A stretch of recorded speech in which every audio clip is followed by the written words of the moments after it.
လူတယောက်ဟာသူ့ကောင်းကိုတန်ကရိယာတစ်ခုအတွင်းပိတ်မိနေပြီးအနှဲငယ်ပဲလှုပ်ရှားမိရင်တောင်တေဆုံးနိုင်တဲ့အခြေအနေမှာရပ်နေခဲ့သည်သူ့ရဲ့အားနည်းနေသောအခြေအနေကိုမြင်ပြီးရန်သူကပျော်ရွှင်စွာရင်မောနေခဲ့သည်ဒါပေမဲ့အန္တရာယ်ကြီးမားနေတဲ့အခြေအနေထဲမှာတောင်ထိုလူကစိတ်မလှုပ်ရှားပဲဗုဒ္ဓဘာသာဆုတောင်းစာတွေကိုတိတ်တဆိတ်ရွတ်ဆိုနေခဲ့သည်အဲ့ဒီအချိန်မှာအံ့ဩစရာဖြစ်စွာပဲရန်သူရဲ့ခေါင်းနဲ့တန်ကရိယာတစ်ခုထဲမှာပိတ်မိသွားခဲ့သည်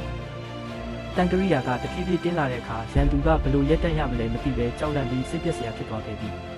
ထိုလူကတော့ဆုတောင်းစာကိုဆက်လက်ရွတ်ဆိုနေပြီးရန်သူကိုမုန်းတီးမှုနဲ့အကြမ်းဖက်မှုတွေကိုဆွန့်လွတ်ဖို့တိုက်တွန်းခဲ့သည်ဒါပေမဲ့အစပိုင်းမှာတော့ရန်သူကနားမထောင်ခဲ့ပါ